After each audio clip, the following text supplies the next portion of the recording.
That's how you start it. That's how you start. That sums up that entire trip as well. Brian was here. Managed to unmute himself during the countdown. Swear and leave.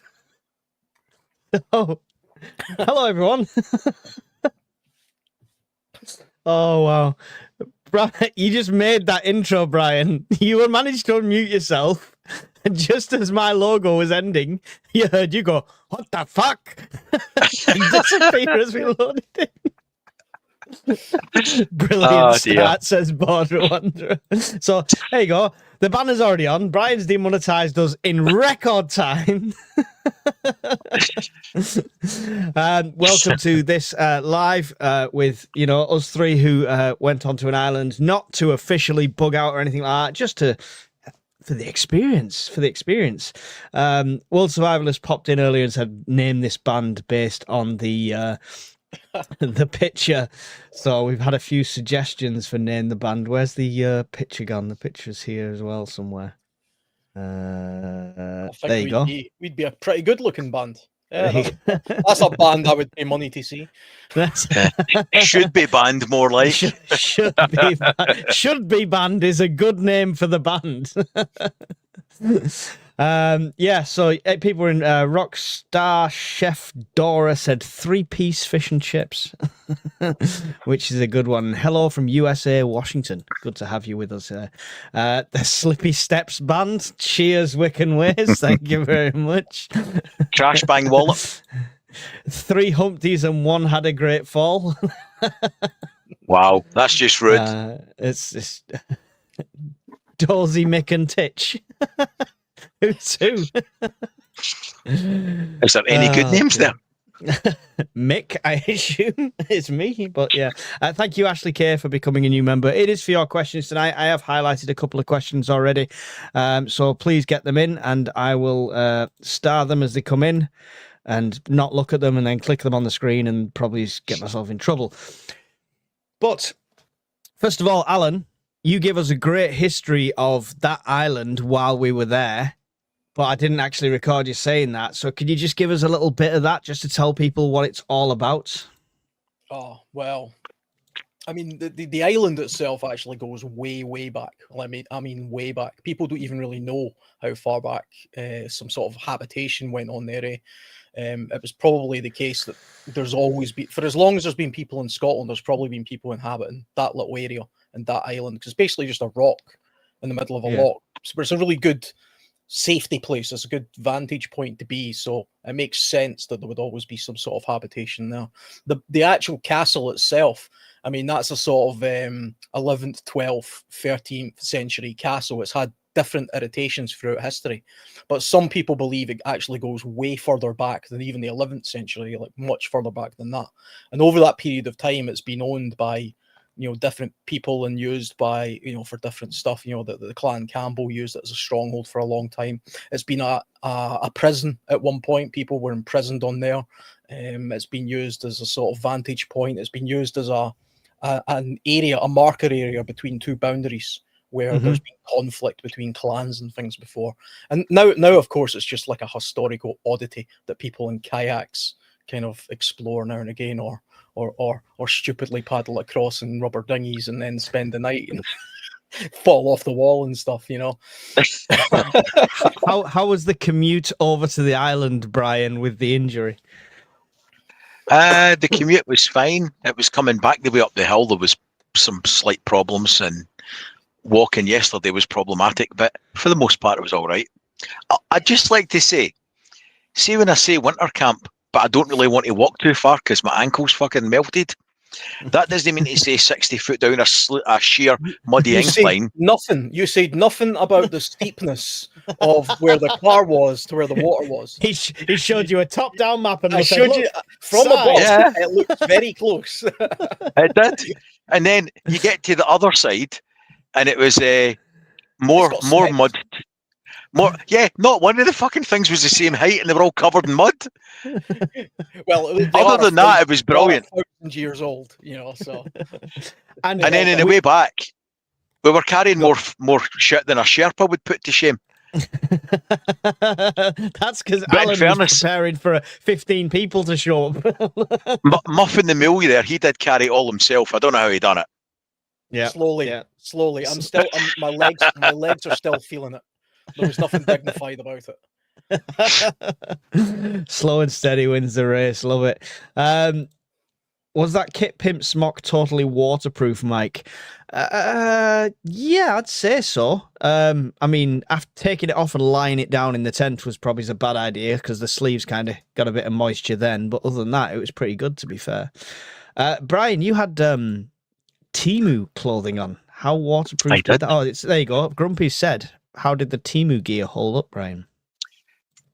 Considering there was a red weather warning and it was sheeting it down, and I mean, the videos didn't do it justice, just how piss wet it was.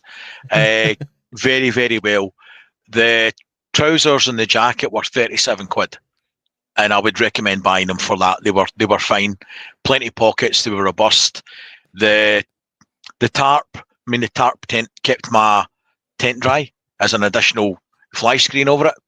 Not had any moisture in it at all. The inflatable mattress, again, good night's sleep on that, and the insulating mat under it, no problems. And the wee pump to inflate it, perfect. So for not a lot of money, it would do for occasional use. If you were going to use it for camping all the time or your life depended on it, then no.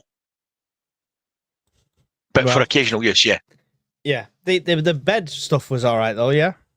It's brand new, no problem at all. Yeah. Aye, it was all good. Yeah. And I think me and you both were quite impressed with the tarp, Alan, weren't we? The tarp he had over there, that was quite good. Do you know, see, for like, I don't know how much that cost. Probably almost nothing if it came off that site, but It's about 8 quid or something. It worked perfectly. I mean, it was fairly lightweight. It was easy to put together. It wasn't, the wind there. I think the highest wind we got, what was it, about 29 gusts or something, was what our apps were saying. And the rain was torrential. I mean, even on the way back, it was. I mean, those roads. I ploughed through one of those road floods on the way back home, and I thought, I wonder if his electric car will make it through that. Or you just that was the whole adventure on his own. That was a different story. Yeah. Well, Brian on the way home proved to me why I was right for getting rid of the electric car. Did you run out of juice? Did you? Well, no, we knew that probably needed a bit of juice. Go on, Brian. You explain it. That road, for anybody that doesn't know it, it's a little windy, single-track, shitty road. And it's only 18 miles from there to Tyndrum. But it can take you 45 minutes to get there. And on range, I had 93 miles. By the time we did the 18 miles, I had 43 left. So you're stopping, starting up hills, all the rest of it. And then when you're trying to find a charger, at the Green Welly, they're not wired in. Then you go to Crane Larrick and there's a sticker on them saying not working. And then you're faced with either Glasgow Airport via Loch Lomond or Callander. And I says to Mike at the time, there's no point going to Callander because it'll be more flooded than your tent. It'll literally be submerged. And we drove through Callander eventually after getting a charge. And the river had burst its banks and you couldn't even see the chargers. There was nothing there. It was a duck pond. Yeah, so it was interesting. It was good. I watched an entire football match back and forth, pit stopping at cafes for Wi-Fi, so it was great. Quick question here, Brian, that's not relevant to it, but I don't want to neglect it. EcoFlow doing a microinverter for £99, a good deal. Any experience with them? Depends which one it is. There's the new one, which is not that useful, in my opinion, or the older one, the Power Stream, which is very useful, but they melt. You're looking at additional heat sinks on them and cooling fans from a PC, but they're really handy if you want to link multiple units or even transfer the power in the house. But they're like rocking horse shit. They discontinued them after 2 years. They don't support them, and they're now starting to all melt. But it was a fantastic piece of kit, and they're averaging about 300 quid when they were selling for 100. So if it's one of those, then buy it. If it's 99, yeah, definitely. Bombardier said, did the cork affect the GoPro batteries? I'm assuming they weren't charged, so should be okay. Yeah, so there's inside the bag with the split can of Coke. Peppa Pig's there for no reason whatsoever. And yeah, it was I've not tried the individual batteries that were in the case yet. Oh. That is dead. That's gone. Luckily, if you look here, the actual GoPro is in that waterproof container, so that was absolutely fine. So it's just the unbranded action cameras that have bit the dust, sort of thing. So People should take note. That's what happens when you drink Coke. Look at it, shit does to cameras. Imagine what that rots down to your guts. it's Drink Pepsi. because the mice on the island have discerning taste. They went past your Pepsi, had a bit of Alan's stew, and then washed it down with some Coke. That's what we established. I guess that I'm can not have buying like that. a proper huge hole in it as well. I mean, Yeah, so this strange. wasn't like the ring pull a bit. It was the bottom corner that was just split open. So couldn't wait to get to that nectar. That's the mice know what they're doing. They know what they're doing. Cheers, Bombardier. 3 men and an invisible baby, says, for the band name, says Phil. I don't know what to say about that. Hello all, I just want to say thank you for all the content. With all the talk of World War III in the media, I'm more into my prepping than ever. Good to have you here. Take it slow, take it sensible, take it all with a pinch of salt, and above all else, keep some humour. Otherwise, you can get very quickly sucked into that fear. And thank you, Kane, for fronting Brian's swear box with $4.99. Really appreciate that. Fuck. You've already doubled. I'm making you money every time I swear. There's 20 quid. You're welcome, Mike. I think you're giving them too much generosity there. What was the greatest lesson learnt for each of you? Interesting. Alan? Well, I don't often go camping with more than just me. Normally I'm just entirely by myself. So, Are you sure? You look like you were catering for the 5th Corps. Yeah, I know. But I mean, the thing that I noticed was just how quickly we end up. We've got a lot of stuff. I mean, I don't just mean my gear. We just the 3 of us together ended up having a lot of stuff. And when we were sitting in that tent because it was pouring with rain and we were doing stuff, I mean, how many times did we have to stand up and we're searching around for stuff? I mean, we just put something down and we lose it immediately. I lost a selfie stick, which is like this big. I completely gone, vanished. So it's easy to lose kit. So I think the organizational aspect of it comes to mind, because I mean, we were there for basically a couple of days, one night and a couple of days, and stuff was already getting lost. So you imagine when you were there for a week or a month, you would if it was that disorganized, you'd have stuff out all over the place. We spoke about that while we were there, didn't we? Because I was mentioning the bloke with the organization crates for his camps and stuff like that, which not only is packing and unpacking, they're then used as containers around the camp, so maybe we lessons learned. So there's definitely things to be taught there. Brian, what's the greatest lesson learned for each of you? Brian's lesson, I'll tell you now, is apparently tents are disposable assets. Just I couldn't be arsed putting it back in the bag, mate, so I went in a bin bag, then straight in the bin. I'd rather just buy a new tent than try and pack it wet. Fuck it. How the other half live. Oh. No, but it was soaking. It was a pain in the arse. So rather than try and roll it up and get it in the bag, it just went in the bin. I'll get a new one. I'm still drying mine out. One of them is behind me just now, actually, still drying out. It takes a few days this time of year to dry those tents out. What was your lessons learnt then, Brian? That you two have got no concept of what the sentence of can't walk far, nursing a bad injury, let's keep it close to the cars. To be fair, we tried hundreds of times for you to not do anything, and you insisted on carrying bergens and huge packs and carrying things up hills. You could have just chilled and we would have done it. You did. I couldn't do that. It's not my nature. I couldn't. I couldn't. It would have killed me. Our kids. No, I'd rather rip my tendons out the socket altogether than do that. And give it a good go. No, the greatest lesson, the Discord group promotes like-minded people with a sense of humour, and they can have a good time when they meet up face to face. And that's been hammered home this time at the Scottish meet and the MOS meet, because every time we've all got together, everything just worked.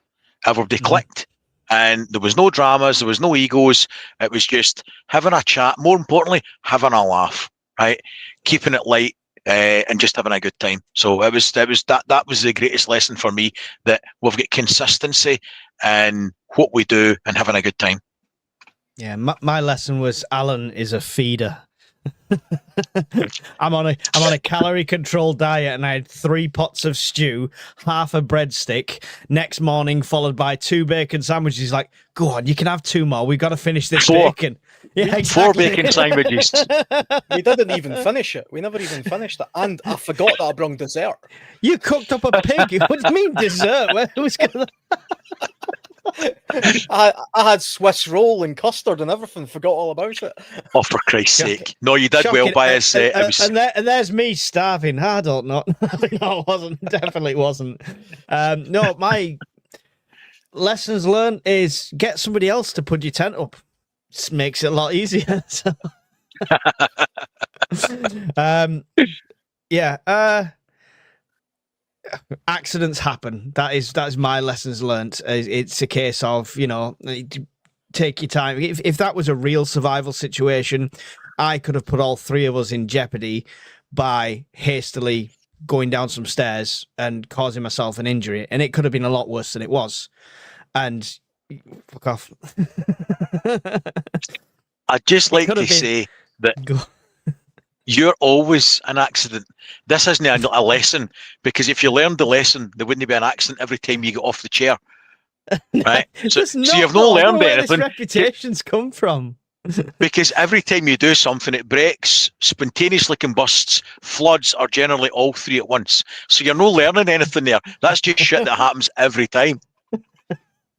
No, but jokes aside, I'm still nursing. I'm not joking. Look at the burn on the end of the finger still there. Tell people how that happened.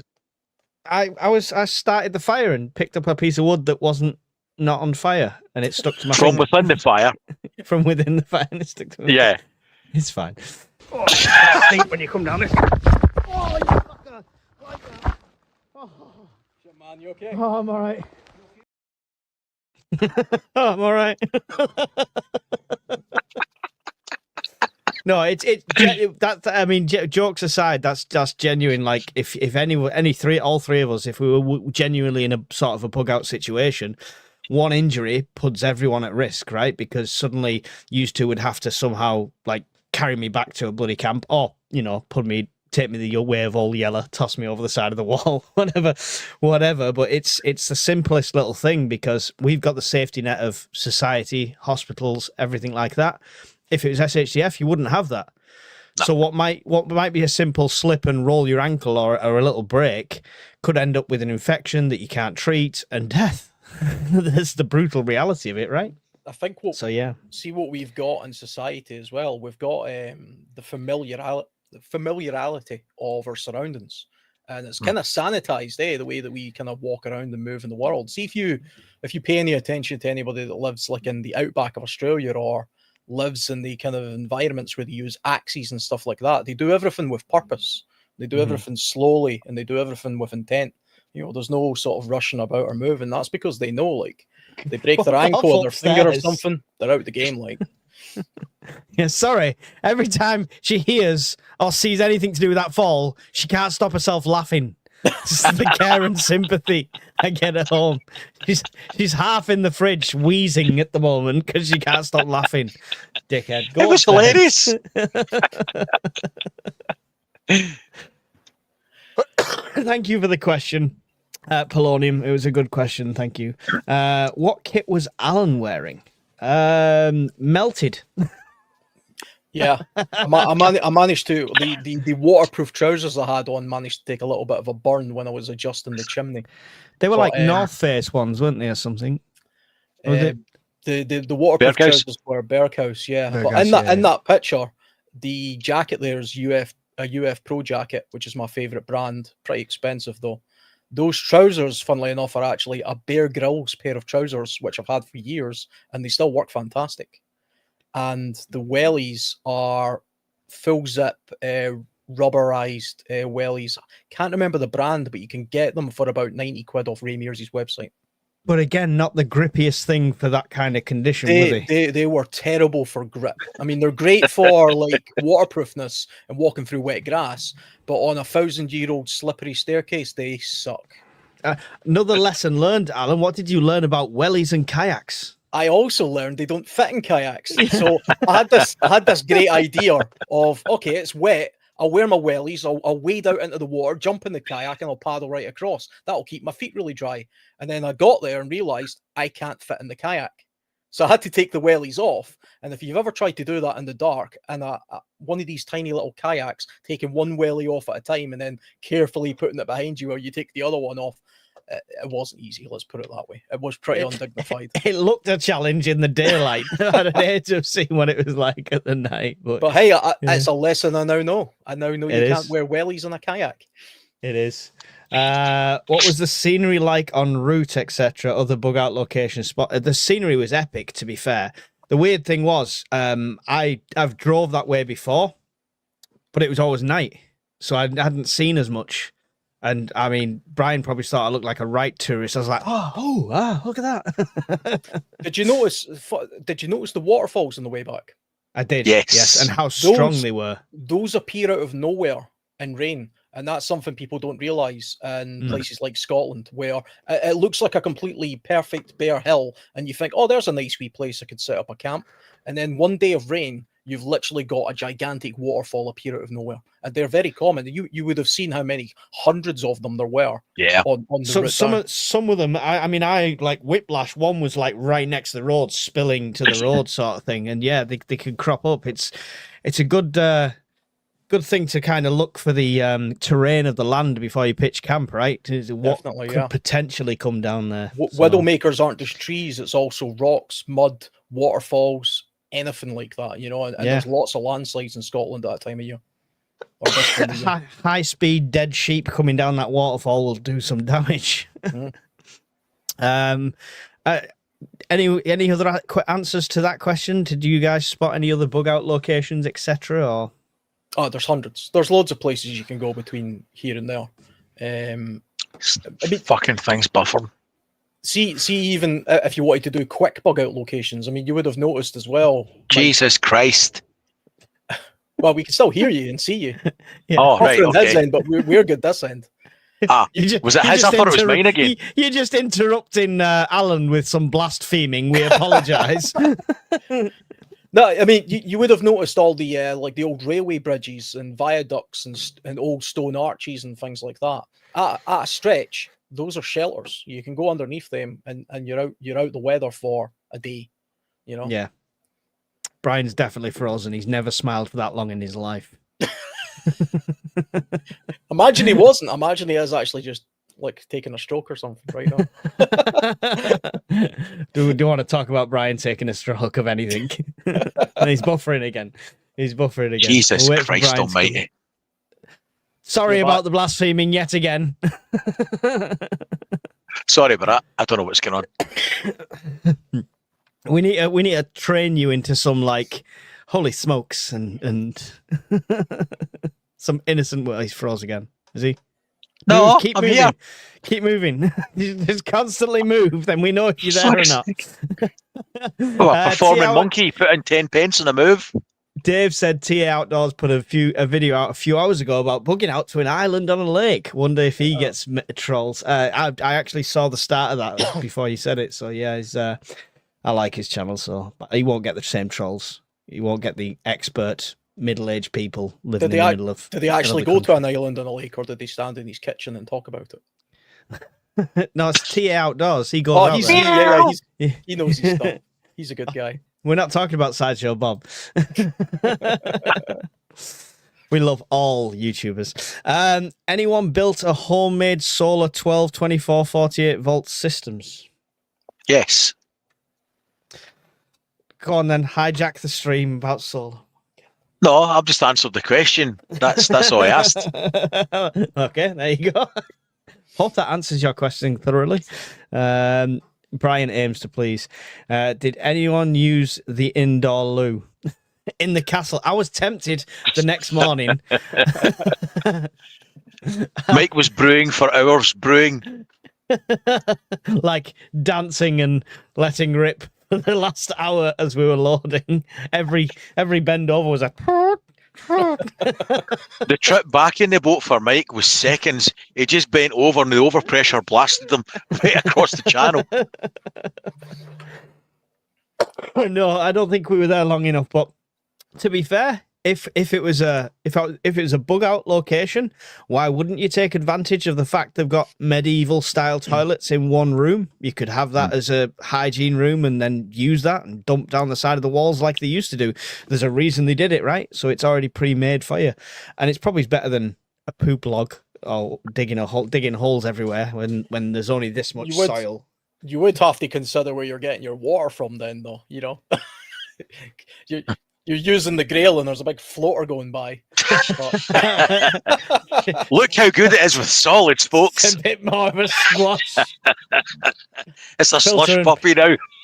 Filter and pre-filter and boiled. There we go. But yeah, no, none of us used it, but thank you for the question. One lesson one, liquids should be kept separate from electrical. Right, it was just, do you know what it was? It was a bag of like last minute stuff that I hadn't packed in my bag. I thought I'll take them extra cameras just in case and stuff like that.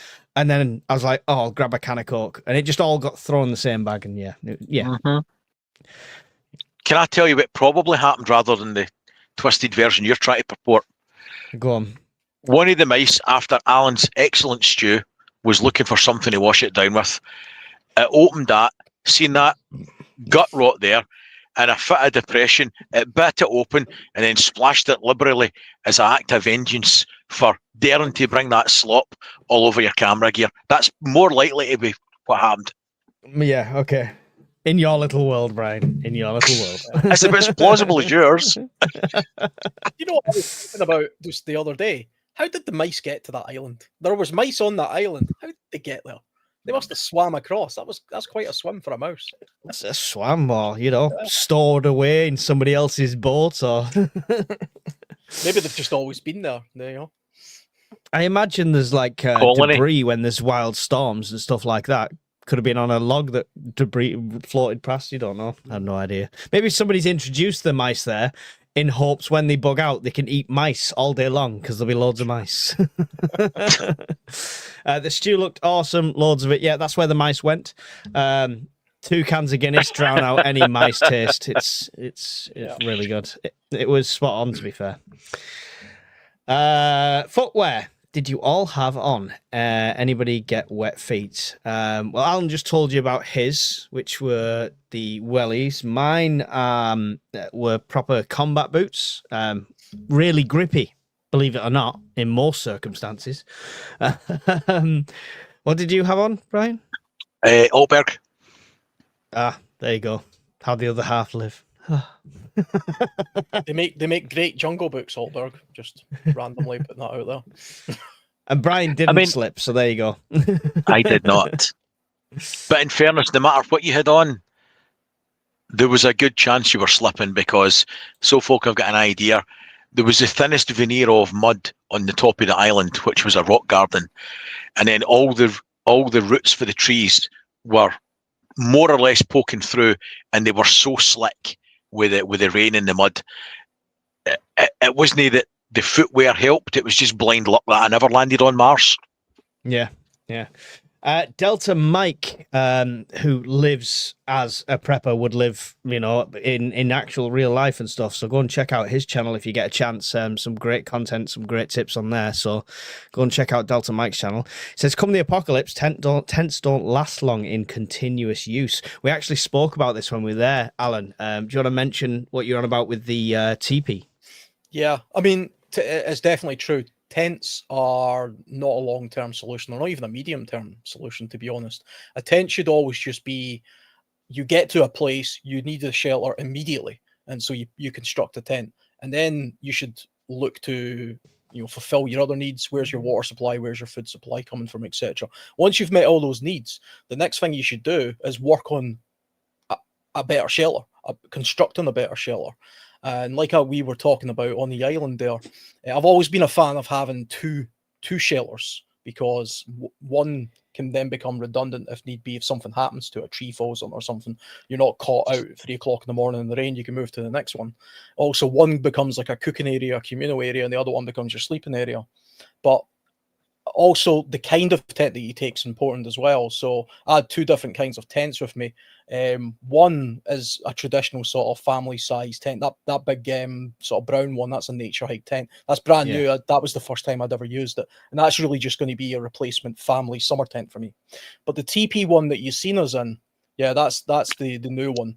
But the TP style one that you've seen us in, to my mind, that's the best configuration for a bug out tent, because they're lightweight. They're very easy to put up. It's just one pole. They're easy to construct. They shed weather very well. Wind, wet, snow, really good. You can turn them into like hot tents and things like that really easily. But one of the really cool things about them is that it's very easy to build a shelter around a tent like that. So with just 3 large poles that you can cut from, some trees or some deadfall that match the height of the tent, you can very easily make something of a tripod above that, and then just layer tree branches all the way around it. And what you effectively do is you build yourself a more solid structure around the tent that you're in, until eventually you get to a point where the solid structure around the tent is weatherproof. Then you would take the tent down on the inside, because that then becomes, one, your ability to move away from where you're at should you need to, another means of having an emergency shelter, but it protects that tent as well, because if you keep a tent out for any longer than a couple of months in that kind of environment, the UV, the rain, the moisture, the content, it'll degrade it badly. I mean, a canvas tent will last much longer, but that kind of sil nylon type lightweight tent, you're talking a couple of months and it'll be in shit state, to be honest. I mean, even just the couple of days that we were out, it's taken me 3 days to dry it, because even though it's waterproof, it does retain moistures. It holds the moisture in there, and it wouldn't last long. And also things like mice and rodents and stuff would eventually damage them. The smoke damages it, the heat damages it, us moving in and out of it, tripping over the zip, eventually you're going to burst that tent. But I mean, that's just the reality of having a tent. So you have to move away to something else. And when you take, definitely true. And when you take that down from inside, because you've built that structure, it also becomes a building tool, because you can put that up again and start the process again. So you could build multiple huts kind of thing using the tent as your template, right? Yeah, well, do you know, I once read a book, I can't remember who it was done by, but it was talking about some Aboriginal building techniques where they did something very, very similar. They were nomadic people in Mongolia, and they would actually sometimes build a small structure like that around a canvas tent. But then they would build a larger structure around that structure, and they would just keep on doing it until eventually they had a gigantic sort of, their whole bloody village could go in, and then they would build the smaller things around it, and that's how they would slowly build their communities. And then they would pack it. It's like I suppose it's a time thing, right? So you can build a small structure quicker, so you're in there shelter for the night, and then you start to build the outer one, so you're not caught out by the weather. Right? It's definitely. I mean, one thing that I notice on a lot of survival shows is, like, say for a winter survival, you find yourself in the woods. The best winter shelter to have at a pinch in the woods would be like a steep lean-to with a raised bed, and then you have a long fire. The problem is that'll take you a good 6 hours to build that, and takes a lot of resources. What I would do is build a thermal A-frame, which you can build in 2 hours and takes a fraction of the resources. And then once I've built that, I would build my more impressive lean-to on top of it. And I would just build out that way, and it would get better and better and more elaborate. But if you're bugging out, then you're starting with, you need immediate shelter. So unless you're going to a building of some description, then a tent would always be better. Even that castle we were in, there was rooms and shelter, but you seen how dank and horrible they were. I would put a tent inside one of those rooms if I was going to use them for some reason, Yeah, definitely. There was loads of options, but thank you. It's a great point, Dr. Mike, to pull up for everyone else who's thinking of that, especially these people who think they're going to bug out and live in the forest for 6 months during some sort of apocalypse. You've just got to bear in mind what equipment you're taking. One lesson is, however well prepared you are, a slip on a day and you could be fucked. Yeah, exactly. 100%. And then, obviously, when you do slip on the day, you could be with some really good people who, as soon as you slip and hit the deck,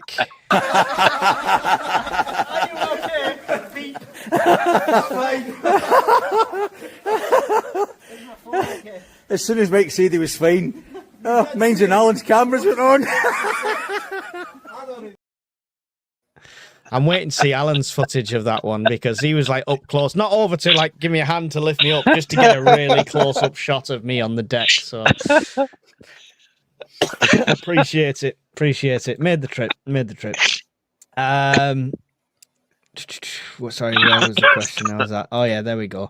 What was your hardest part of your trip? I mean, Alan, you've got to have had the hardest job there. I don't know about hardest. I mean, physically, it was kind of because I went a day early, and I took a lot of the stuff over myself. I got there late because I had car troubles, and then I hired a van because I had car troubles, and then I had problems with the van because they had the wrong kind of van. I ended up with this huge van, and by the time I got up there about 3:30, 4 o'clock in the afternoon. It was pitch black. So trying to get from one end of the the shore to the island in the dark was hard. I mean, I'm a relatively experienced kayaker, but I do not recommend kayaking in the dark. On your own, yeah, with no life jacket. There was, because I had to do multiple runs as well. There was actually a point where I couldn't see the island at all, so I was pointing like where I thought it was, and then just going. And hoping that I landed sort of in the right place. 2 weeks later, middle of the channel. Yeah, I mean that was a little bit sketchy. Yeah. What was the hardest part for you, Brian? Try to keep snoring. up. No, in fairness, I had headphones in. That wasn't an issue. Try to keep up and not let people down. I was conscious of the fact that I didn't want to blow my ankle out, but I felt an element of peer pressure that I didn't want to let anybody down. So by the time I got up to the top of the other side, I was burst. I was just absolutely burst.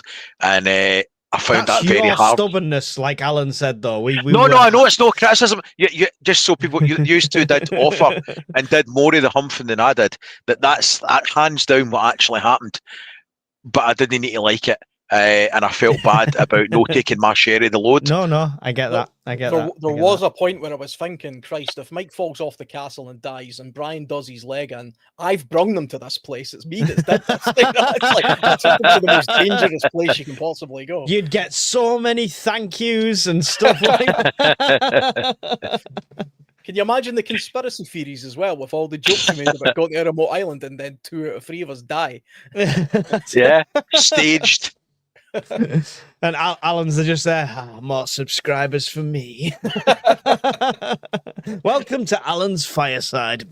Agent Funky. For me, it wasn't so much the fall. I think, to be honest, I would like to have done a lot longer. The hardest part for me was feeling like you've just settled into a camp and then you're packing it straight up again. So yeah, it was too quick, if anything else. That and trying to drag a boat full of kit up a hill between me and Alan. And we got halfway and he's like, it's not going to work. I'll take the kayak. So I'm lying there holding a boat up with all this kit. I thought, I'm going to make it. I'm going to get it up there. But yeah, that was definitely a challenge. Yeah. I tried to video that. The Navy walruses hunt from that thing right up. I tried to record it. And I only took one picture by mistake because it made for some really good video, but it never took. So there you go. You would have seen my heroic swelling muscles as I carried it up with ease, but there's no video to say otherwise, so I'm sticking with that. Yeah. that never happened. Oh, cheers, band again. Tubby Mike bounced. He was okay, but the castle got cracks.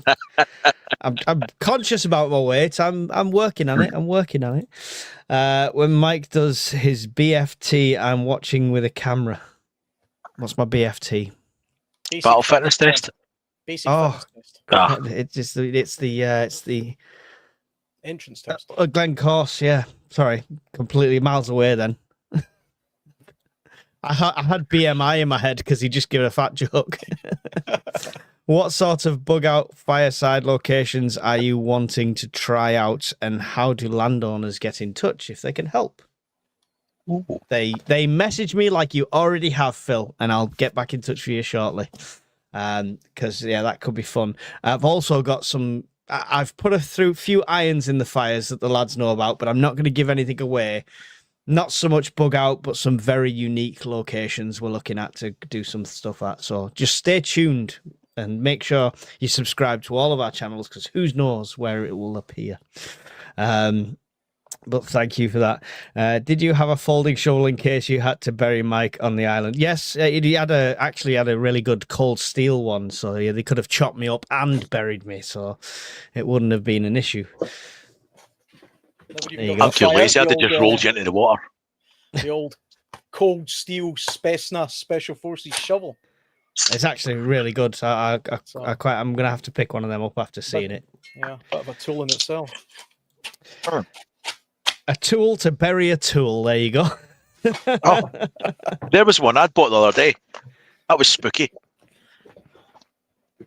That's the Gerber one. Oh yes, yeah. You mentioned that. Yeah. That's cool. I mean, I don't know what size turds you guys do, but I've just got a little folding trowel for mine. You need a bigger shovel. Are you less sore now, Brian asks Philip. I can walk, but it is what it is, that surgery features in my life next year with this thing, and there's nothing I can do about it. I'm just trying to avoid ripping it right off the tendon, so that's what it is. Yes, Mark's Adventures wins. The band name is Wellies in a Kayak. I'm not getting a feel in that. Nah. I like it. Is bugging out less of an option for you now? I keep going blurry. It's probably better. For me, no, it's not a case of less of an option. It was never an option for me to say I'm going to go and live in the forest. Right? This is when we talk about bug out. We are not Commando Team 6 trying to go and live in the forest for 12 weeks with a Bergen the size of like 3 people. We're talking about like going to a place like, I mean, we had the discussion while we were there, probably is in more detail than we could go into on the fireside, about the practicalities of that kind of location, food, protection, everything like that. I mean, the guys that have been to the Scottish meets know that we're restricted on what we could talk about in certain things. So you can imagine that the conversation is much more in depth than you guys even saw. And I think if anything, it's encouraged me to have something more in place, like how the land I want for off-grid is not just for me and my family. It's got to be a place where people can come to, and there's multiple sleep units, and there's ways we can make a community. So it's expanded on my idea and made me think about different options and locations. What about you guys? No, I mean, I think like you, bugging out is the absolute last resort for me in any case anyway. So it's not really something I overly dwell on. I would say though, I mean, I think I did mention at one point years and years ago, that location was considered by me as a possible bug out location. That was a place I thought I'll bug out here one day. And then over time, as I learned a little bit more and did a little bit more actual staying out in the field, I realized that wasn't the most practical place. And so it isn't anymore. You know, so I've ruled that place out now. I ruled it in and ruled it out over a period of a few years. And because I'd spent multiple trips going to the Isle, I've been there about 6 or 7 times or something. That's not an unknown place for me. Which is, it's better than circling something on the map thinking I'll go there after when SHTF happens and not even testing it, right? You always have to ground proof the place that you think you're going to bug out to and visit it at least once a year. Go camping there or something and actually be familiar with it. Because like me, I knew the place. So I was lucky. So when I did go there in the pitch black, I knew exactly where I was going. I knew I was going up some stairs and turning right and there was a courtyard. I knew that ahead of time. If I didn't know that and, you know, I ended up in some random place and I get there and it's just like a swamp or something, well, then I'm stuck I've marooned myself on an island in the dark. you know, and that's not helping me bug out at all. I probably would have been better off staying with the zombies. Yeah, definitely. Brian? Just echoing the sentiment of yourselves that bugging out is always a last-ditch Hail Mary to stay alive for a few days longer, because ultimately it's a crapshoot between where you aspire to get to and your party dynamic, because there's so many variables and all of them will be limited by the weakest link and then random chance and luck. And I don't like to rely on luck. I'd rather have things planned out, knowing what I want to happen. And if I come out of the safety net of my home and all my preps, then the ability to control that dynamic decreases. Yeah. I tell you what, I wouldn't like to do that. That island, I know it's not practical and we discussed that thing, but if it was the option and we could build raised beds and we could kind of make it work and stuff like that, I would still hate to do anything like that with just me and my family. It would have to be a group. I think the three of us could work together. Yeah. Because we've all got different knowledge bases and different skills, different strengths, etc. But to do that on your own, I think would be more mentally taxing than anything else, to be fair. It would definitely be part of a group for me if it came to that. Yep. You've got to sleep. Don't bug out to Scotland due to the elements, says Preparing the Path. Excuse me. This is what people don't realise. Alan, you mentioned it straight away, as mentioned on my video, as you were helping Brian put that tent up, you said people do these things in the height of summer. We did it in a red weather warning in Scotland in the middle of December. That's when you should test these things, right? In a lot of ways, when we did it at this time of year is probably the worst time of year in the UK, because if it's very cold, like if the ground is frozen and it's snowing, in a lot of ways that's actually easier. You know, you kind of know what you've got with that. You don't get wet as much for a start. It's easier to trap. It's easier to fight. You move your way around the land and stuff because all the ferns and stuff are down. But when it's really cold and pouring torrential rain and you've got 95% humidity and it's blowing a gale and it's getting dark at 3 o'clock in the afternoon, that's as bad as it gets in the UK, really, outside, the odd storm or something. So if you are planning on doing a bug out, I would say, if you're able to do it, if you've got a safe, if you've got a car you can run back to if it all goes to hell, I would say try and do it at this time of year. You know, don't just do it in March, because you're not learning anything. Anybody can go camping for a couple of days in the summer. You don't even need to take a sleeping bag with you. Just go and lie drunk in a tent. I did that for years when I was a teenager. And you're fine. You know what I mean? But you're really setting yourself a bit of a challenge when you do it in those kind of environment, because there's lots of little things that people just don't realize about the moisture gets in everything. All of my kit, every single piece of equipment that I took with me right now is behind me, spread out all over the place, because it all got wet.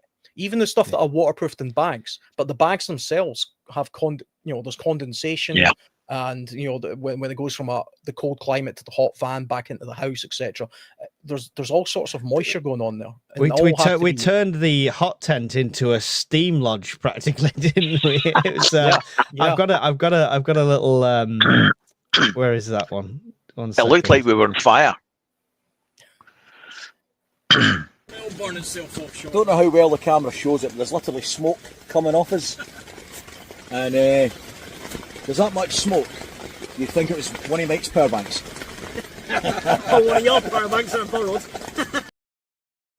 I mean, that's the great advantage of having two dwelling areas as well, because one you can sleep in and it's got less moisture, because you don't want to introduce moisture into the environment where you're sleeping. But by us having that separate, similar sized tent, that means we could go in there, build a fire and dry off. The steam coming off our clothes was us literally drying off. And that's essential in those kind of environments, because if you are damp and you don't have a means to heat yourself in order to dry that off, you stay damp. It's like trying to put your washing out on the line in winter. It just doesn't dry, because it's nothing's evaporating at any kind of rate. So you need an environment like that. And the second you stand, we were cooking that huge stew. We must have burned off 2 liters worth of water and steam coming off of that, and that's just going up into the environment. Plus, you've got three guys talking shit all night, blowing out hot air. You know what I mean? It all contributes. All contributes. There was plenty of that. That's for sure. We did that. Yeah. Brian snoring on his chair in front of the fire. That was so comfy. It really was. That was so good. Didn't want to move. Thank you, Great Gala, for the super chat. It's really appreciated. £5 super chat there. I think Brian and Alan not running to help you shows how they appreciated the slip risk. That, and it was hilarious. Yes, thank you. Yes. Well, do you know, when we went up those steps, all three of us went up those steps, and then Mike decided he would go on a big, massive Monty Python style tour all the way around the castle. Me and Brian assessed the situation. Went, nah, we'll just we'll hang out here.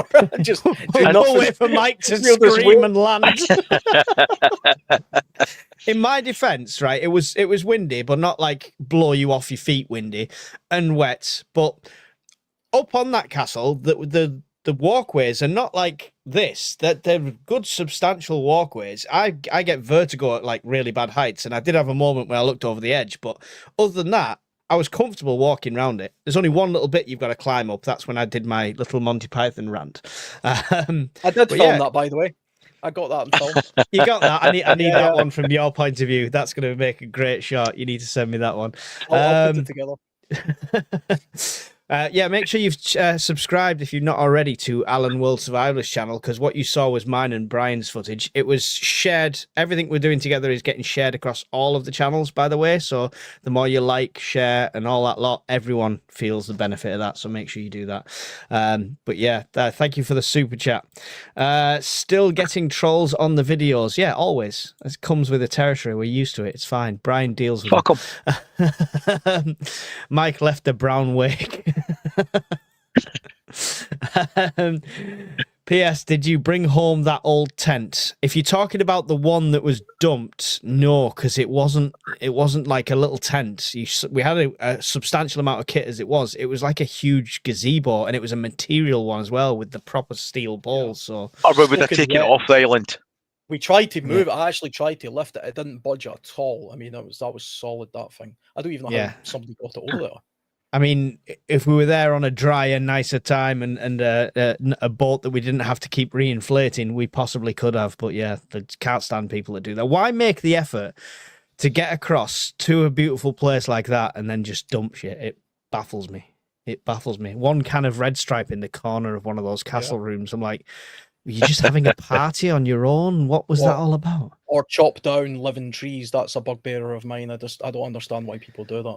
Or carve the bark off one up to above head height for no reason. Yeah, people. Bring on the apocalypse, natural selection. In SHTF, do you think it's better to share a sleeping tent or have separate snoring aside? The secret's out, Alan. We shared.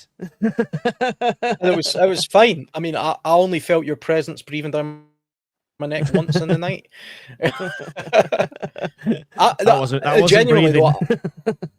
Genuinely though, I think you're probably better off sharing most of the time, because just it's warmer, and if you have one sleeping area and, like I say, one communal area, that just makes more sense rather than spreading it out. And we thought about. I mean, I could have put my tent up, but we already had 3 up, sort of thing. So I thought, it'll be all right. I'll sleep in the hot tent. By the time the layers of condensation went up and down, there wasn't a dry bit on the floor, was there? So it was that. But I mean, it was a bit of a lottery as well where we pitched the tents. I mean, Brian was lucky because honestly, it was quite high up on that rock, and I've never seen it rain so much there that it pools of water. I didn't even think it could do it. I thought it would just all disappear. And within a couple of hours, we had huge pools of water. One of them was like half a foot from Brian's tent. One side of my tent actually had a pool of water inside it. And then this had the floor, the internal part was fine. So it goes to show you might have to move your tent. You always have to adjust based on whatever the environment does. Which proves the theory as well, because you're talking about scouting locations. You've been there how many times, and you didn't know that I didn't know that. So, I didn't know I would do that. Yeah. So now we know. What I liked was that the supposed non-prepper was completely better kitted and prepped than other expert preppers.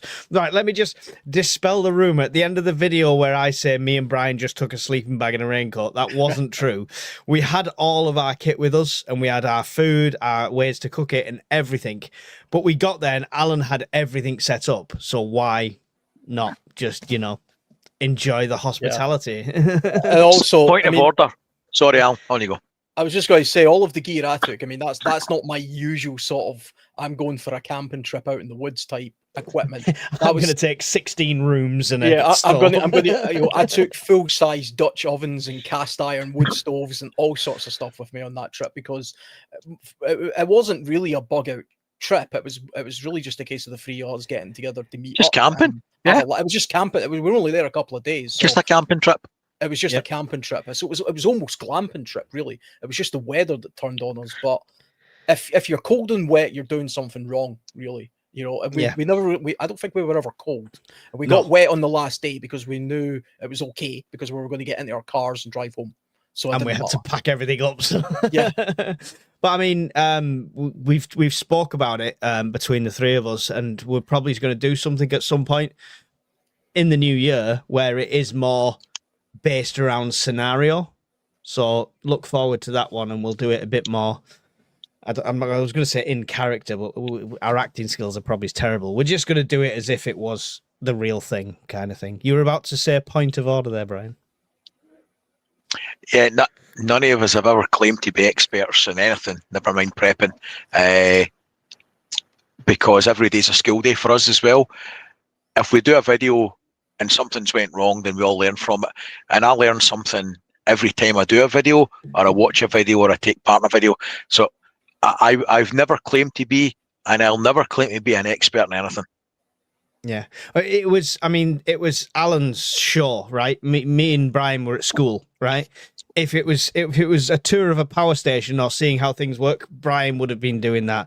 If it was how to stop a leak on a tent, I could have been the expert there. But yeah, but you know what I mean. Everyone's got their own fields, kind of thing. So even jumping on what Brian was saying. I mean, that's my hobby horse. That's kind of what I like to do. But I'm no expert at this either. I'm not a professional in any way. So I mean, I don't do this for a living. This is purely like my side thing, I suppose. So take that. Do you know something? What you will. And it's not been asked, or it never segued onto it. But I don't think people appreciate how uncomfortable you might be. And I don't mean damp. I knew where I was. I was confident in the kit that I had. I was confident in the two people round about me. But I was not comfortable in that tent, in my surroundings, because it's out your comfort zone. And I've camped since I was 10, 11 years old. Mm-hmm. But Brian was scared of ghosts. I fucking was, actually. But no, I was out. When you're out your comfort zone like that, it's a good thing to do now and again, because I was not comfortable, and it took me a good hour to settle and force myself to calm down. So, and that's without loss of rule of law. You're worried about your family or anything else, and every creek a branch in the forest trying to kill you. That was just three guys after having a good laugh and a couple of beers on a tent. So it's good to put yourself out there. Yeah, it's definitely good. It's going to give you a better feeling for when you need to, kind of thing. Thank you for the 223. I love Dios's donations. They were always relevant to something. Is that a Mr. Heater propane heater behind Brian? Yes. There you go. Make sure you subscribe to his channel, because he'll be doing a full review on it very soon. Cool. Awesome. Thank you, Dios. Really appreciate you. You're only as good as your plan. How do you feel about your plan now? I don't think any of us planned to go out there. Alan said he's toyed with the idea in the past, but he knew it wasn't viable as a place. When it comes to planning in general, I think it's adjusted the way I think about bugging out, as not only being a temporary measure, but if I was to do it, I'd want to do it with like-minded people, which gives me more motivation to do even more with this network. So make sure you get your ass onto Discord. It's free. I think we don't need to. We've already mentioned that, so we don't need to go around the table on that. Could you build a footbridge, or would it have to be a pontoon bridge if you owned the island? We spoke about that actually as well. Yeah, You could. Yeah, definitely. I'm fairly convinced there was a bridge there in the past, probably a wooden one. But we thought a ferry pull would be a better idea because More it's practical, also yeah. more security as well, right? Yeah, In the we could short have even term, done, yeah. you could have even done that. See, with something simple like that little dinghy that I had. You tie a very long rope on either end of that and pull it across. Yeah, just pull it across. Then that takes away the risk of having to tow people across or paddle across. Does that take away the risk of having to point a kayak at where you think the island is in the middle of the night? Yeah, that as well.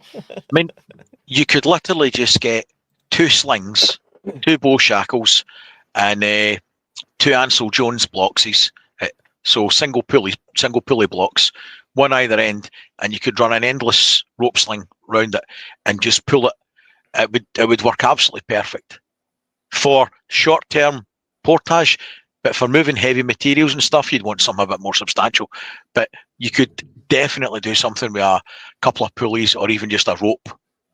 You do have to be sort of mindful of the location. Like both me and you, Brian, have seen that place in high winds, and the swell you can get on that lock is unbelievable. I mean, that was my biggest worry this entire trip.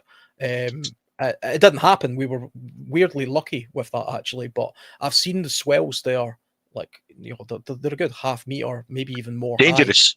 High. And it's dangerous walk because it's a narrow channel and the wind can blow it in such a way that it looks like the ocean. That's what it becomes like.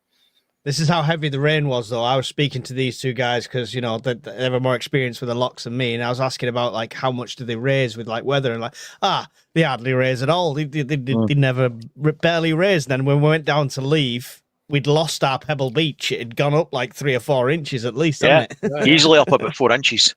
Yeah, went up a good little bit. On that, the volume of water to raise it 4 inches can't be understated. I mean, that's a substantial deluge.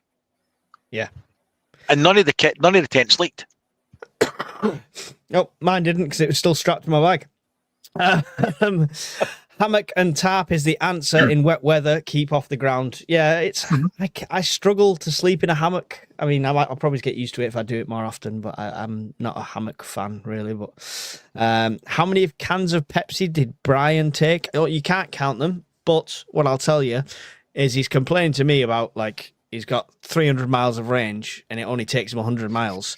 He's carrying most of the Pepsi factory in his car. If it's got a container, he opens it up. There's 6 cans in there. There's a crate round here. There's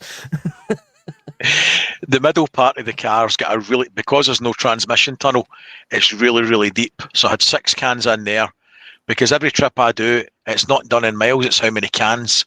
So if I'm going to the office in Birmingham, it's a 7-can trip. So that's how I work out range. There you go. That should tell you all you need to know for that one. That should tell you all you need to know. Just checking here. There you go. Have you guys prepped for comms?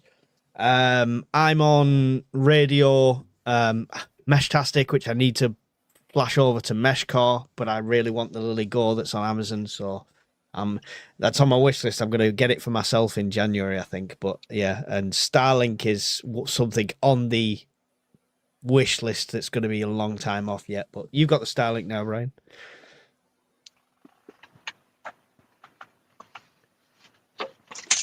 Yes. Oh, as it knocks out the thing. Oh yeah, there you go. There you go. And we've spoke about linking that together, right, Brian? So a combination it's complementary tech. A combination of X amount of people in the network with Starlink and Meshcore lets you then get a message further afield, right?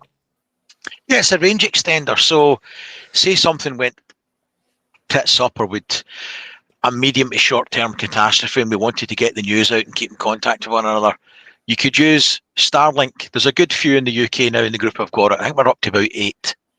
So they could be network points where you can use them as nodes to keep the rest of the group in contact, relay messages if you like. Yeah. And amongst that, you could add in Meshcore. an even more local level, you've got your ICOMs or Bayfongs or whatever you're using for like really short range comms. But Yeah. within the group, the comms is improving day by day. Mm-hmm. Yeah, it's massive, and there's plans in place to get it further. Have you touched on the comms side yet, Alan? No, I'm way behind with it, so I mean, I'm aware of it. I'm going to jump on it once I know kind of where everybody else is at with it. It's one of those things where I'm just going to eventually say to somebody, tell me what I need to do and buy. Hawkins. And then I'll do Speak it. to Hawkins. Yeah, that's why I'm looking at this Lily Go thing, because it looks like a BlackBerry. It's got its screen, keyboard, huge aerial, and it's standalone. That's all you need to get part of the mesh core thing. So I think it's a really good entry level. For a premium, you're paying like 90 quid with the postage, but it's all done then for me. Thank you. It's good. Deegsl SG, get yourself on the Discord. Loads more information on there. Loads of stuff about mesh. The mesh section on Discord is actually part of the public section, so you can go and get involved in there without being a full member. So go and do that. First night's sleep in any new location, your brain doesn't switch off fully. So there you go. A good testament to that one. I have Starlink Mini. Sorry, go on. I was just going to say, see that that sort of feeling Brian's talking about there as well. I've spoke about that in a couple of other videos as well. That's a part of your natural.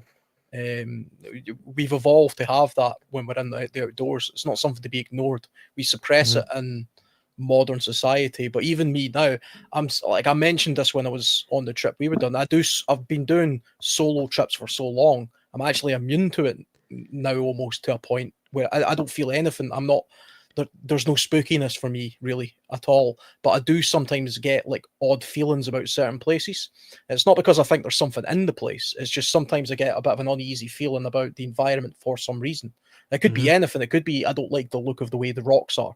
I don't like the way that the water looks, or something about it. And I take that as your gut is telling you something. Listen to it and move on. And so I do that now. I have camped in places, had a bit of a bad feeling about it. I got up and left. Yeah. There's have you ever been back to that place and it's underwater or under a tree? But I mean, sometimes I'm off with the mark. I mean, like I think the last trip I did actually was a bit of a wild storm, and almost a tree landed just feet away from where I was camped. It's a good video that. That was after me doing an assessment about the likelihood of that happening, and I assessed that probably wouldn't happen where I was, and I was wrong. So. It was a learning experience. Sorry, I'm 2 seconds. We're just updating the Discord link. Yeah, no, Discord, it's a friendly bunch. That Discord link does take you straight there. It's discord.gg/UKPN. And it should launch you as if you've been invited. So.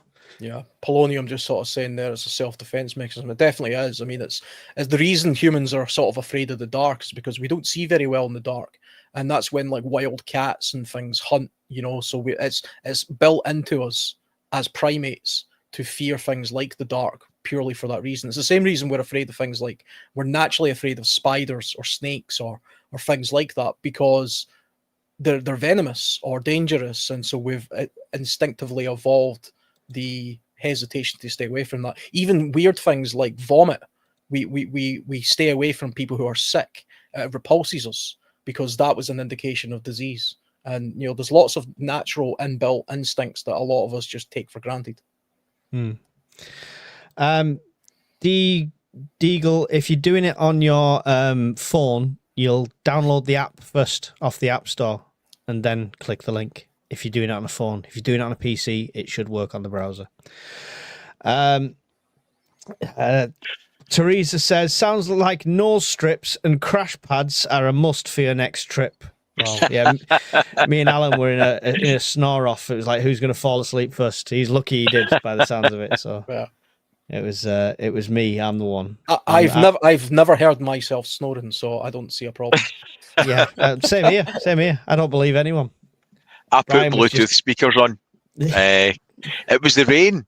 It was the rain that I couldn't. I like the rain. It helps me get to sleep, but it was just so loud, and I was so uncomfortable, and I'd put a YouTube video on as well as watching a YouTube video to try and get myself to fall asleep, and that kind of worked.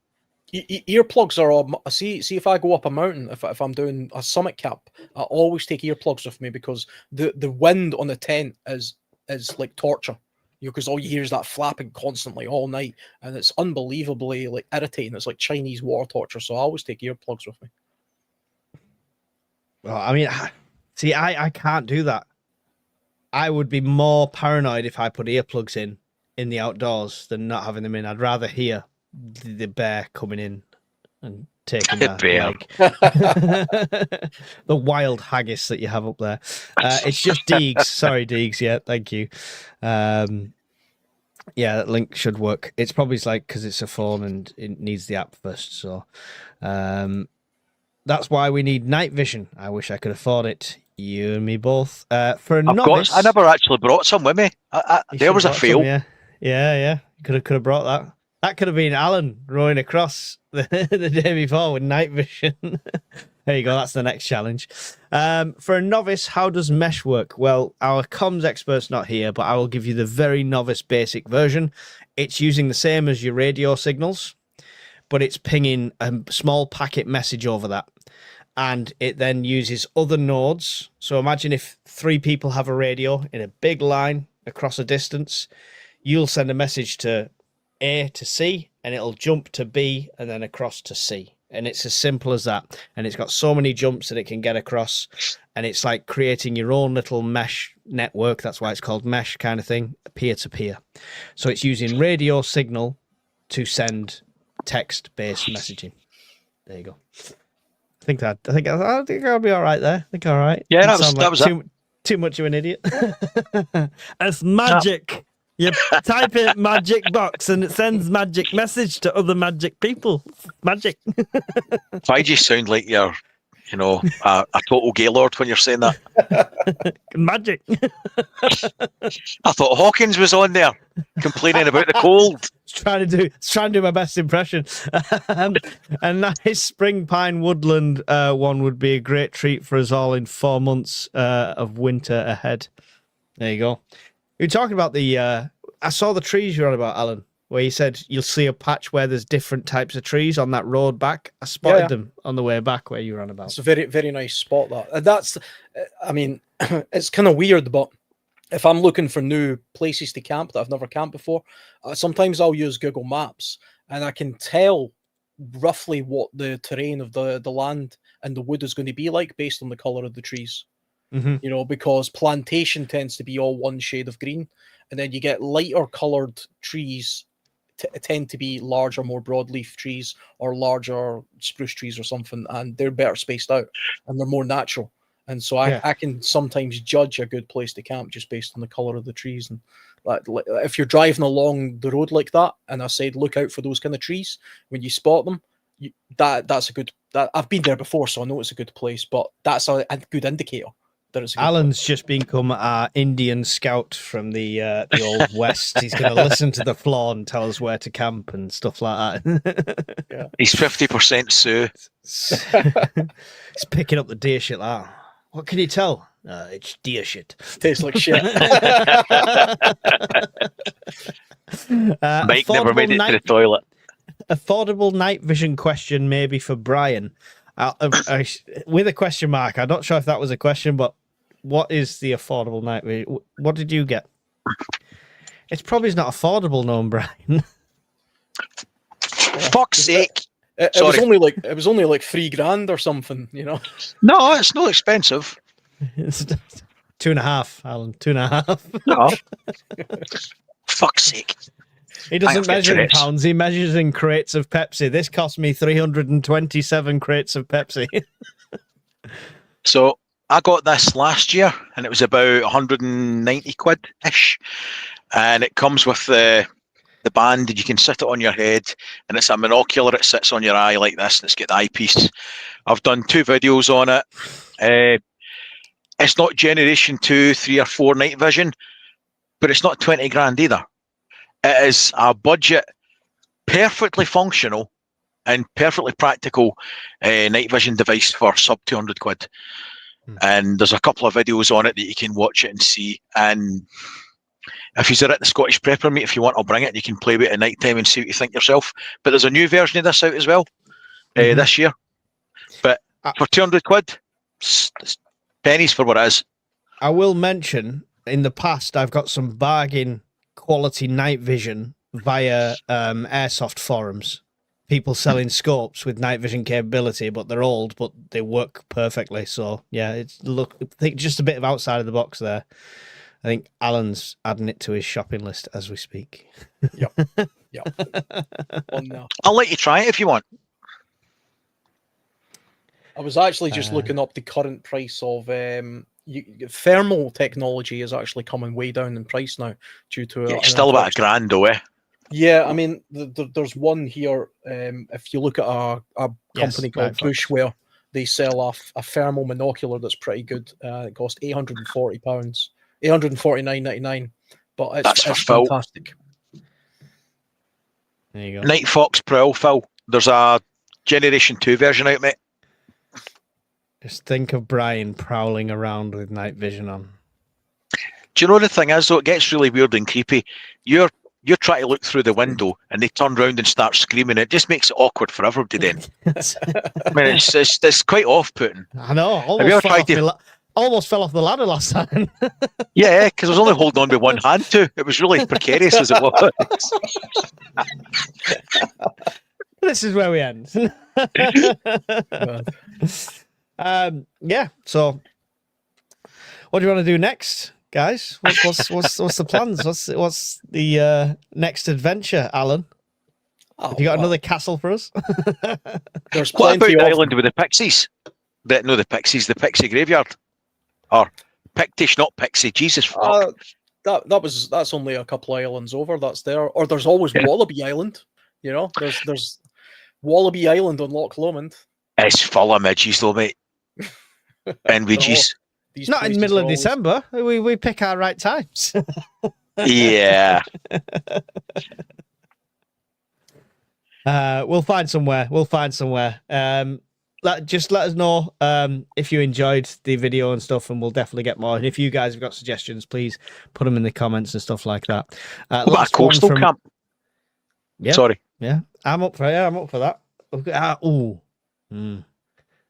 I'll speak to you in the green room. Last one: how to deal with prepper fatigue. If you mean do you mean burnout? Is that what I assume that's what we're talking about, right? Disillusioned and burnout more than anything. Worried all the time about news and doom and gloom. Yeah. Is that what we're talking about? Yeah, you shouldn't. For me, I mean, everyone should be prepping, right? And with this whole World War III talk, yes, more people are going to. But you need to be doing it as we do it, as we do this as a hobby that could save our lives one day, right? And skills and Alan does the survivalist stuff for fun, right? That's the whole point. He wouldn't do it if it wasn't fun. He's not last minute panicking trying to, how do I make a fire quick? I might need this next week. It's a hobby and you've got to treat it that way. To me, it's almost the opposite. To me, it's like a way of unwinding. It's therapeutic to go into a little woodland with just a few items and then just set up and just sit there and relax and read a book and sit by a campfire. It's like a church to me. I mean, it's that therapeutic. So there's no hardship at all on my end. Brian gets the same feeling when he clicks add to basket on the EcoFlow site.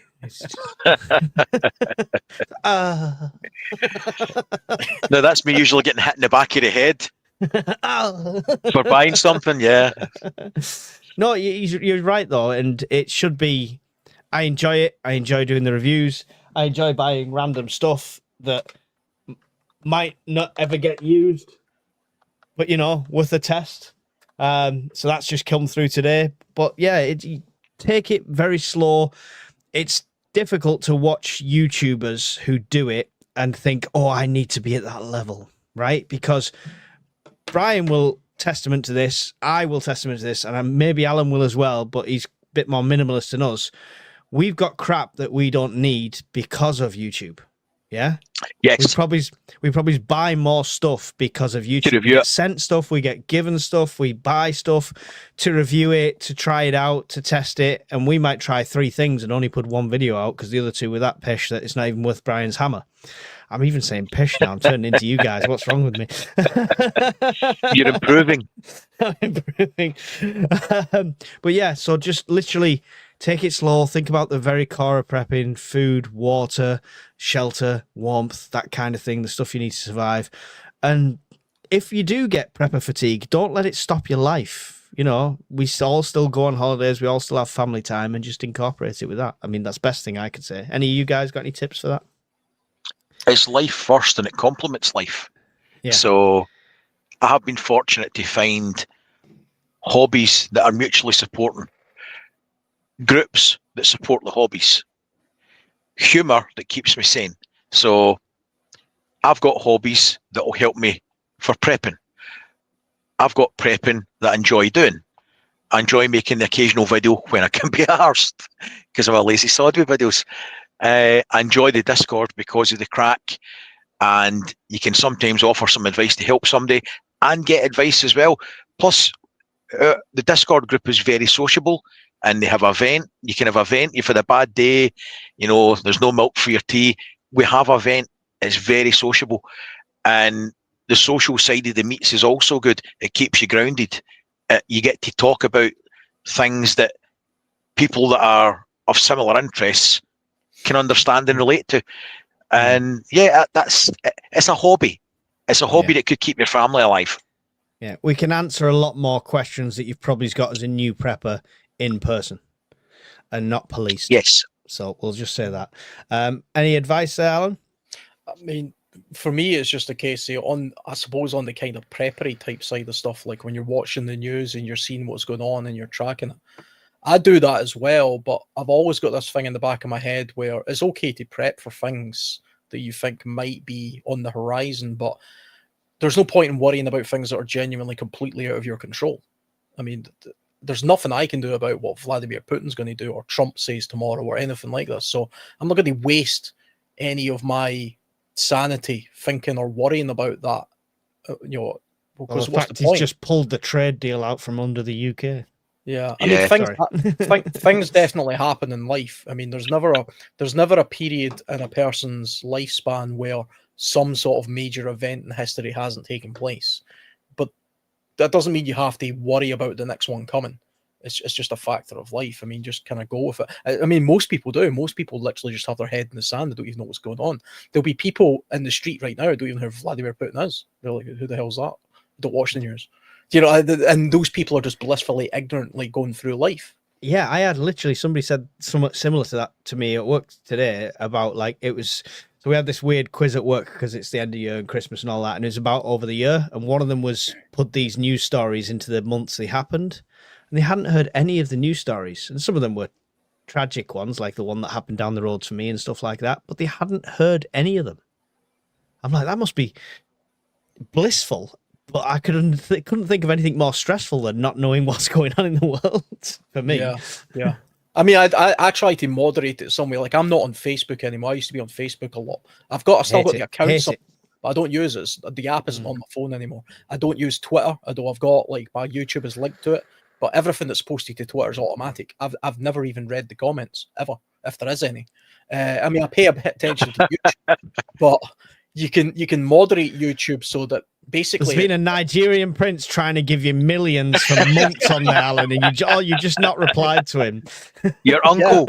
Yeah. I mean, so you can moderate the bad news that's coming your way, and then I've got like 6 or 7 news streams that I pay attention to, but I'm aware of the fact that they're all propaganda. So I don't take it too much to heart that it's going to depress me. Yeah. There you go. Avoid the doom and gloom. Stay concentrated on the good side. Join the Discord. Meet up with like-minded people. And do you know what? The best thing, I mean, I get down sometimes and look at other people's channels thinking, how has this bug-eyed idiot got so many people following him and not me, sort of thing. But then I realize the community we built off the back of this, I could shut down this YouTube tomorrow and I wouldn't be bothered because we've got the Discord and the community, and that is brilliant, and that's what matters to me. So, and Delta Mike says, don't watch CP, avoid as much doom and gloom. I'll caveat that with, you can watch all of these channels, right? And there's nuggets of knowledge in there, and there's some good information in there. Just if it feels like a doom and gloom video, maybe don't watch that one. But there's definitely good content in all of the channels across YouTube. I take a break every week for 3 or 4 months. Ignore Discord, forget about prepping, and focus on other things. It feels healthy to me. Yeah, it's like a detox, like social media detox. It's a good way of doing it. Guaranteed polonium, that's when SHTF will happen, though. I've been stalling massively with video. I have quite a bit of kit and more out of the box. Go for it, preparing the path. Go for it. We support, like, this. We're never in competition with anyone. Anyone who's come through to us, you're starting a channel, we encourage it. We'll invite you on as a guest of one of the shows, and you can promote it. We're more than happy. It gets the word out there, so please do go for it. It's always the first one that's the scariest. You told me that you met Dave down the pub. Who knows Putin, Alan?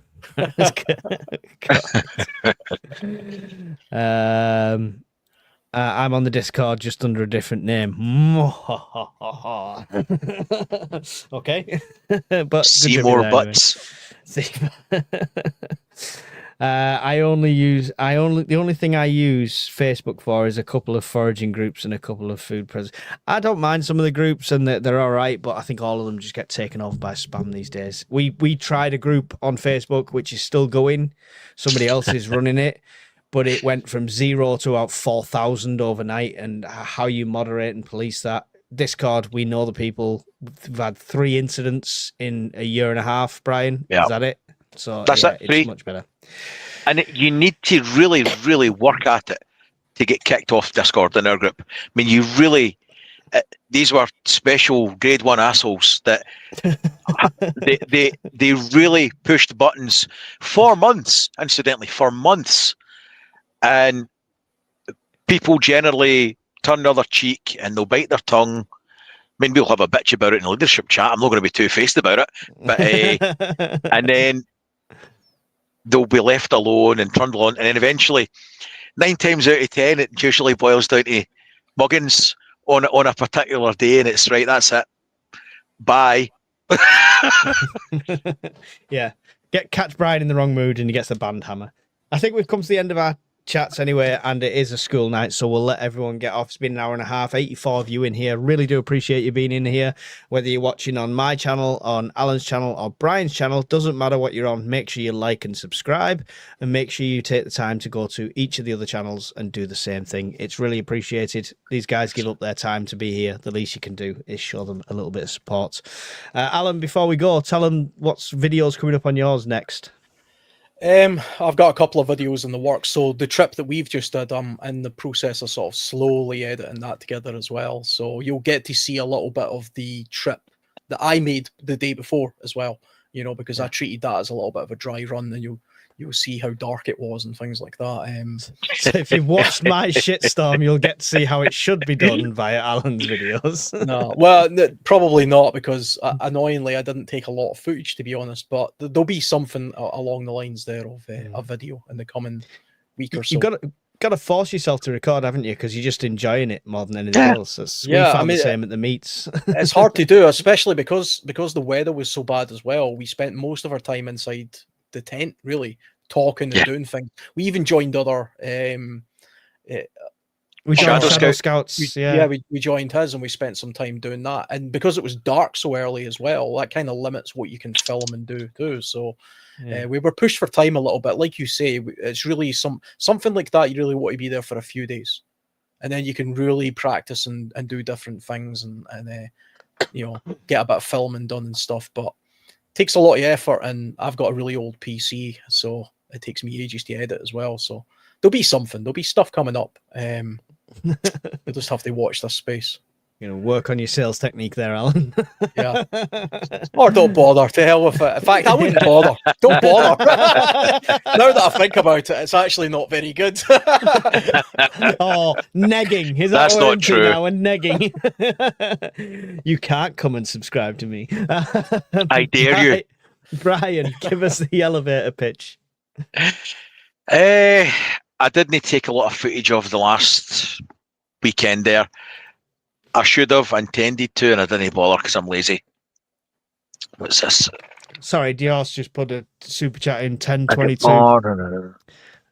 Might watch Canadian Prep to see what the official temperature is in the prepping community. For most part, I avoid CP. So, yeah, there you go.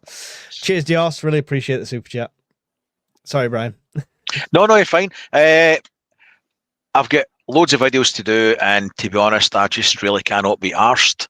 I'm not going to sugarcoat it. Aye. But I need to do one on the heater, the Mr. Buddy heater. I want to do a comparison video. I bought a jet boil, and I was given from my daughter for my birthday the Team U clone of the jet boil. So I want to do a comparison of the two of them, just to see how they compare boil times, quality, and value for money. That's and Starlink. I've still to review Starlink as well. Christ. I've got a few things to do. Quick one. Yep. The Scottish mid Christmas New Year meetup for the 28th. I don't know if people have checked Discord. I got one thumbs up. It's changed venue. Okay. So we found a better venue. Have a look on the Discord, and if you can make it, come along, have a beer, have a coffee, chat with like-minded. What date was that? 28th. 20th of December.